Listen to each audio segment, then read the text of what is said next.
You gonna make us shake hands? You always do. Yeah. He forgot. All right, here we are back again around town. What episode are we on? 31. He's only been wrong once, so we're going to go with that. I'm here with Brad Spurlock, the Lane Library here in Hamilton. And he told me something I'd never heard before. He thinks it's true. He's almost certain that this building we're in right now is the oldest library this side of the Allegheny Mountains. Mm-hmm. That's our claim. That's our claim? Yep. We're going to go with it. I'm saying it's official.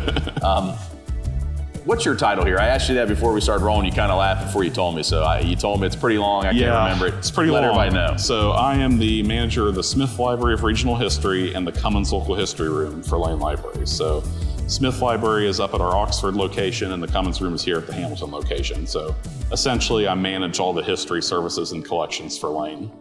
What's that mean on a day-to-day basis? What do you do?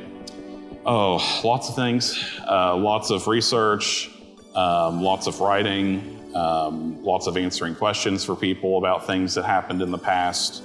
It's all somehow tied to our geographic area, our service district. So it's the Fairfield, Hamilton, Oxford area and all the in-between township areas and small towns. I'm also a certified archivist, so a big part of my job is handling the preservation work and the collection development work and things like that for the archival collections here at the library. So.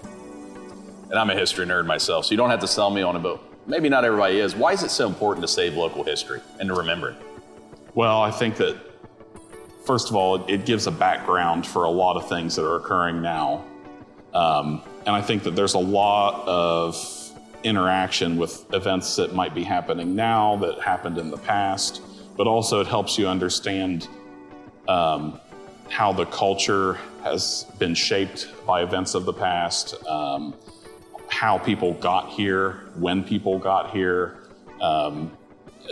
It really touches on every aspect of society in our local area, honestly. So, are you ever surprised at some of the stuff you find? Always, yeah. Share one of the craziest things maybe about Hamilton you know that maybe the average Joe wouldn't know.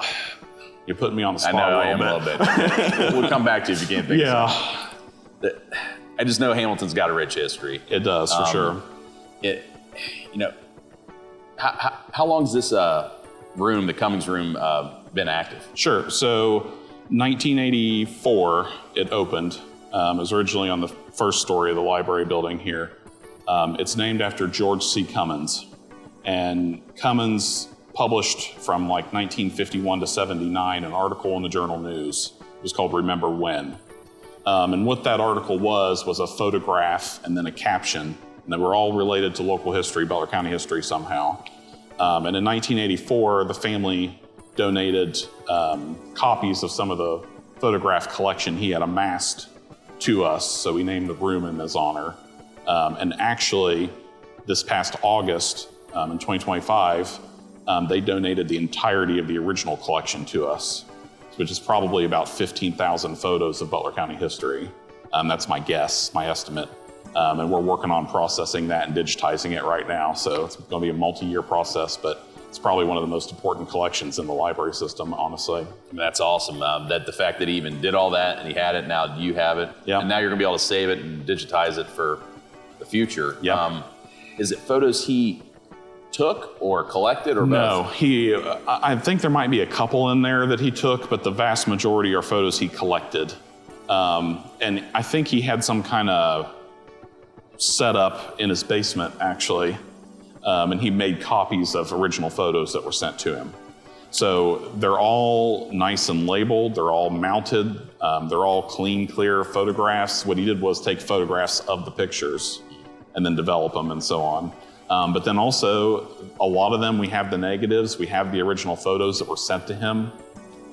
There's writings and letters from people on some of them. So it's a really, really interesting and informative collection. And I've already run across some pictures that I've never seen before.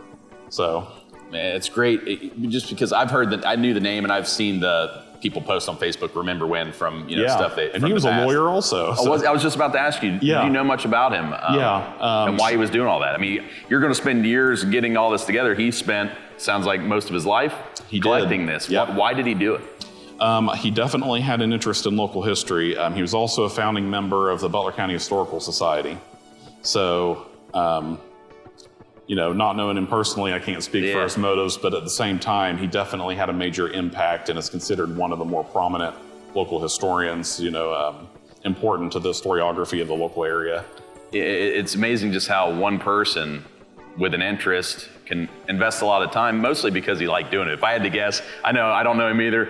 I would guess it's probably because he had fun. Yeah. And he probably knew it was important. And when you can find both, I think that's when you're in a good spot. Like, I like doing these interviews. I also think it's important highlighting regular people. Maybe 50, 60 years in the future, somebody will watch this video. Probably. And I think that's cool. And hopefully they'll like it. I mean, I think some of the just regular people in society are some of the most interesting. I agree with that. And I always learn something every time I do one of these interviews. When I did the well house interview, I learned that's where the original well was. Yeah, I've lived here my whole life. I knew about Fort Hamilton, but I didn't know that little fact. How that helps me in my life, I don't know, but I like it. You know? Right. And now I've learned something about an attorney of the past. Do you know what kind of lawyer he was? He was involved with a lot of different things, so I'm not sure exactly. It's going to be your next research request. Yeah, there you go. And we'll lead into that. I got some research on my building, I think originally came from some of your work, which I appreciate. Someone else, I think, had done some of it too.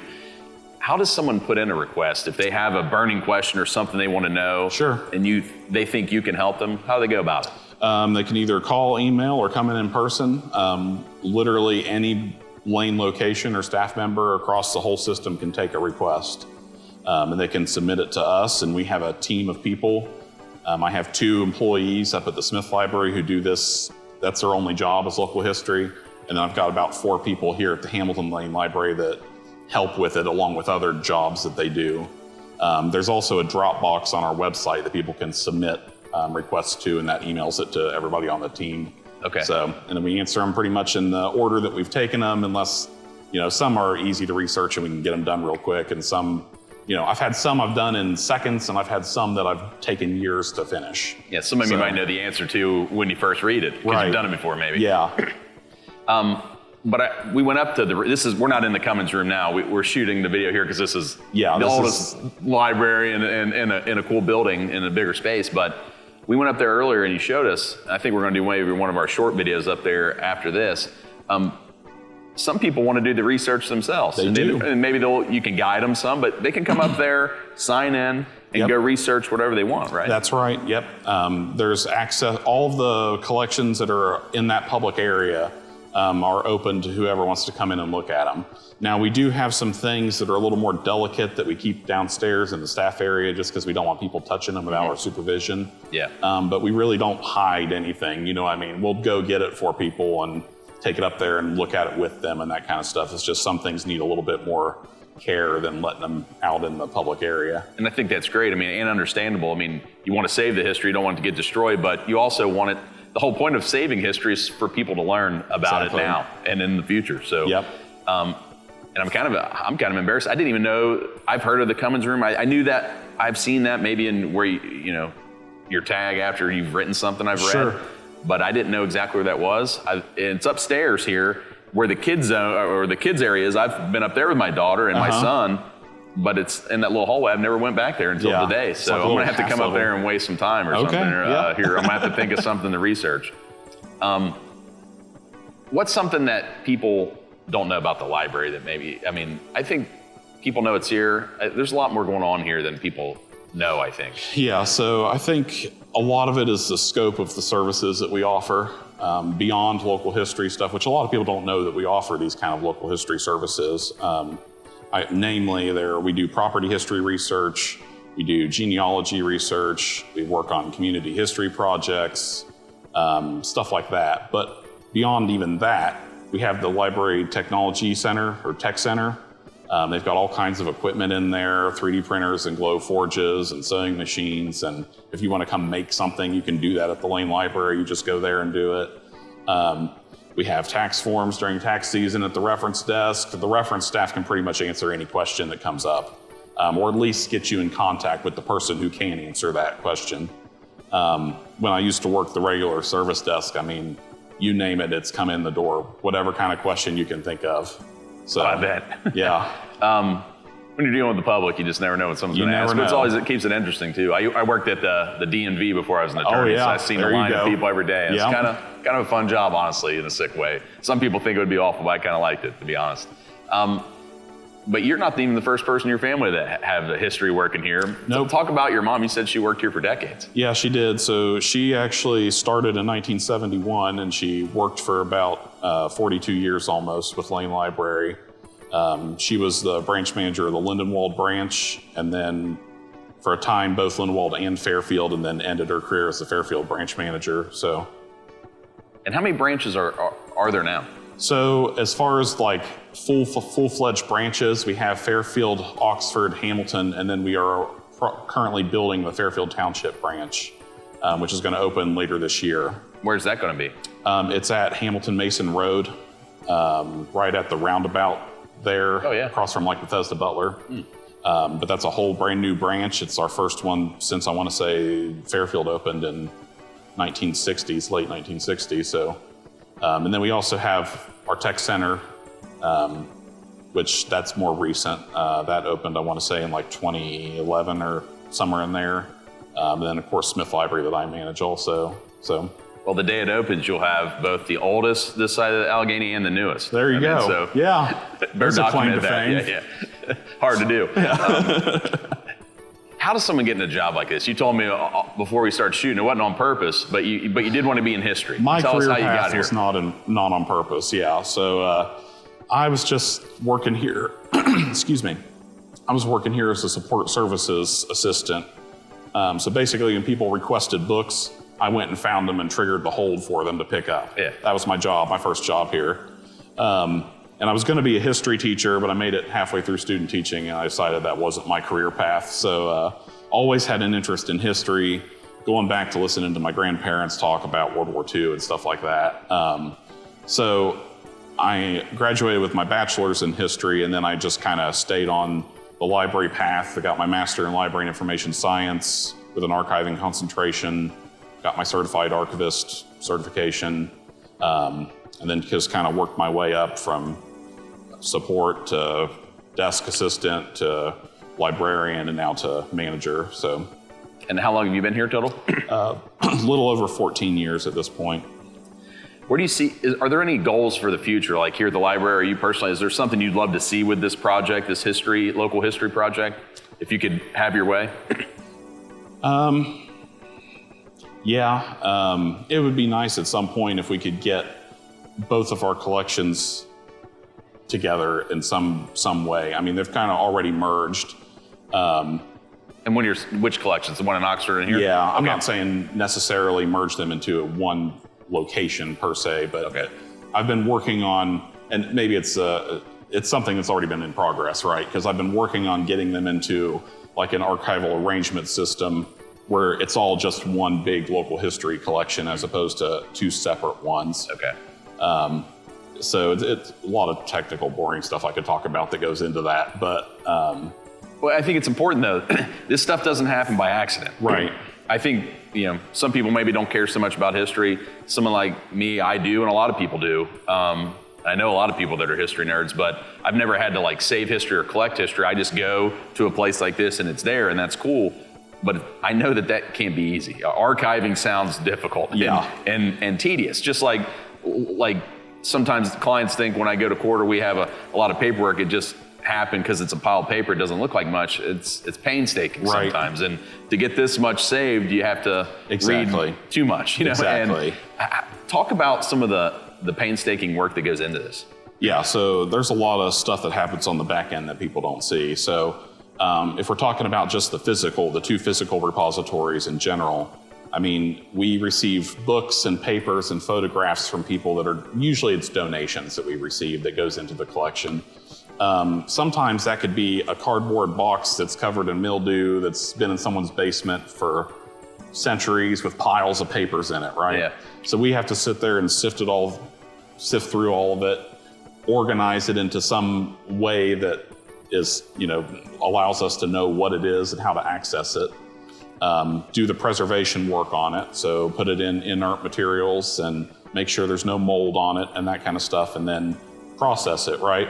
So that's the physical stuff, but also part of what I was just talking about with merging all of the information, we've been working on building a digital history repository also. So I've had 3 main initiatives. I've been working on digitizing newspapers, yearbooks, and city directories for Fairfield, Hamilton, Oxford, and the areas in between. And there's a lot that goes into that, and it's in a slow and expensive process, and some things we can do in-house and some things we can't do in-house. We have to outsource. So, how do you get funding if you're hiring, I hire experts for cases sometimes. They don't come cheap, for me at least. So I'm guessing they're not cheap for you. If you're someone needs to save a document, there's probably not a ton of people that do that. Yeah, and basically the amount that I can get done depends on how much funding I have, right?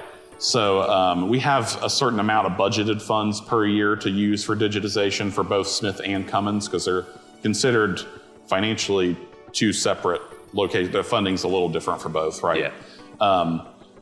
Beyond the budgeted funds, we receive a lot of support from the W. Smith Family Charitable Trust.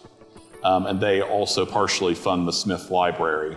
They're both named after W.E. Smith, who was a Miami history professor for a long time, and his wife, Ophia Smith, who was a local historian. And they donated the core collection for Smith Library, and then their trust that survives them funds us substantially. And again, this was all intentional. People, one couple and one guy for the Cummings, and one couple, and I guess his family, and then this couple, Miami professor, they gave not just their time, their treasure, but their money, and even after death, they're still supporting it. Yep. And we don't have this by accident. And I just think it's important for people to know that. And the Smith Trust doesn't only fund us. I mean, they have a biannual grant that they put out for local history in southwestern Ohio. So it's pretty much all of the local history entities, and sometimes art and government and other things that are doing history-related projects also receive funding from that. So it's really a great thing. Let's talk about the library in general. What are the hours, and how many? Do people have to be a member? How's it work? If they've never been here, they just walk in and get to looking around? If you are a state of Ohio resident, you can walk in and get a library card as long as you have your valid ID with you.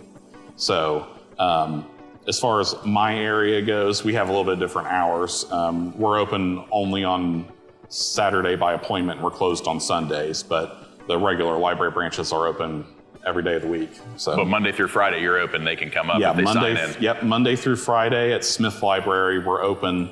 We're open till 8 p.m. with 10 to 8 on Mondays and 10 to 5 every other day of the week, and we close from 12 to 1 for lunch every day because we have a small staff. So. Yeah. Well, enough about the library, I guess, unless I think of something else. But let's talk about you. I mean, Mr. Cummins, my fellow attorney of the past, he wrote a column in the Journal. That's what he's most known for, I guess. But you're writing a column for the Journal now as well, right? Yeah, I do. For the last year and a half, I've been writing a column called Local Legends. So I've been highlighting people from the past, from the local area. I have a monthly article in the Journal, and then I have a bi-weekly article in the Oxford Free Press up in Oxford, the local publication. What made you want to do that? Really, it started when the Oxford Free Press began, and their editor at the time asked me if I would write an article for them. And I said something like biographies, I think I could manage with the rest of my work to do, you know what I mean? But really, it started off as that. It started off as that's something I could easily write about. But I've really gotten kind of invested in these biographies of people. And I really do think that local history and history in general should be like people-centered. And you understand broader events that happened and things like that, because better if you understand the people who were involved with it and that kind of thing. Yeah, for sure. I mean, it's this isn't history, this is current events. We're sitting here right now, obviously, but it's part of the reason I like doing these videos. I like documenting what people are doing now. And it doesn't have to be something grandiose or awful. It's just the everyday work that people do, I think, is interesting. And I think hopefully we're going to take this collection, we'll give it to one of these histories for people to look at in the future. I think would be kind of cool.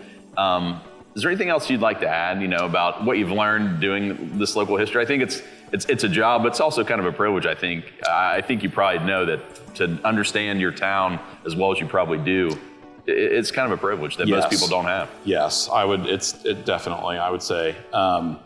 It gives you a perspective that you never had before. I mean, I've seen so many old pictures and worked with so many old documents and done so much research. Sometimes I forget like which buildings are still standing on a certain spot in Hamilton. You know what I mean? Yeah. Like it's just, I have to stop and think about, no, that's not right. That was gone in whatever date and this one's here now, or things like that. But you also are able to interact with pretty much every aspect of the community, which is cool to me.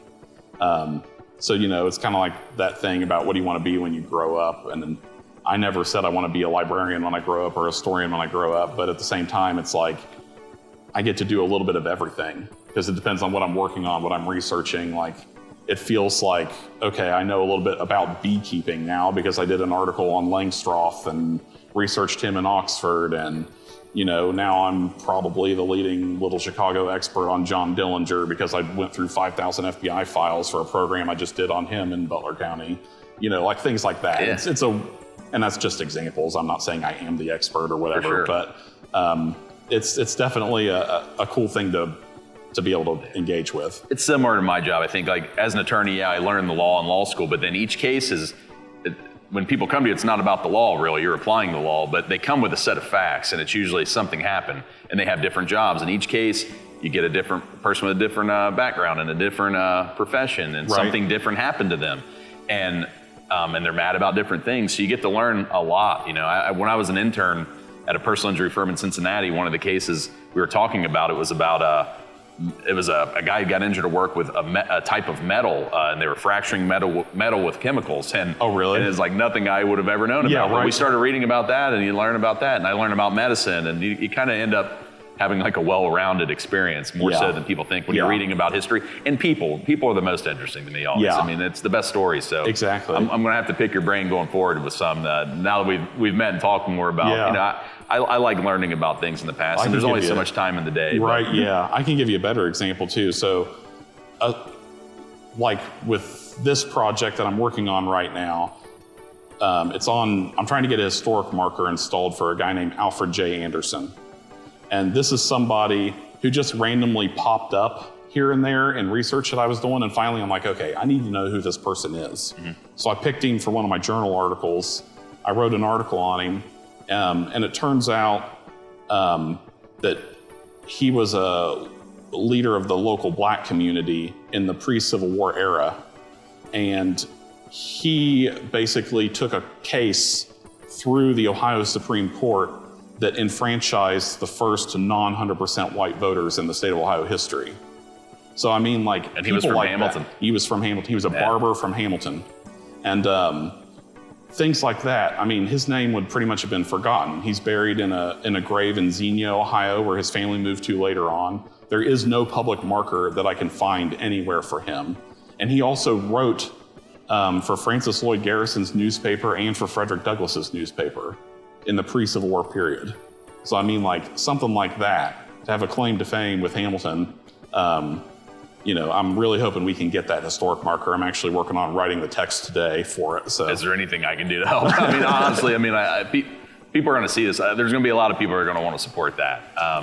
So anything I can do, if we got a sponsor or whatever. I think I have everything in place right now to submit it. It's due May 1st. So, okay. You know. There's a due date. Are you talking about an Ohio historic marker? Yes, a state of Ohio historic marker. So, I mean, it's a shame it hasn't been done already, but you know, there's just a lot of people that are forgotten for that person. What was his name again? Alfred J. Anderson. There's probably 10 others in Hamilton that have done similarly cool things that should be remembered. Exactly. You know, but if you just can help get one, I mean, it's a start. That's awesome. Is there anything else you'd like to add? I mean, this has been great. I don't think so. I just appreciate you coming and talking to me. You guys come out and if you got a question, you know, what's the email or the website where they could enter the questions or requests for history? So if you go to our website, which is www.lanepl.org, there's a link right on the front page that says local history. You can click on that. That is basically our landing page for all of our stuff. So there's links to our digitized collections that are available on our website there. We do have others, some things we can't put on our website because of copyright or whatever. So if you don't find what you need, let us know. We might still have it somewhere. And then at the bottom of that page is the Dropbox for questions and things. So I'm gonna have to take you out on like a biannual coffee date just to get updates on anything cool you found, honestly, because I like this stuff. This is too much fun. Yeah. All right, Brad, I really appreciate you letting us use this building and this room. and just keeping the history for people currently and for the generations that come after us. Yeah, I appreciate it. It's a lot of work, but it's definitely worth it. Yeah, it's worth it. That's it. That was perfect, man. That was awesome. I had a lot of fun. Voice is giving out a little bit, but.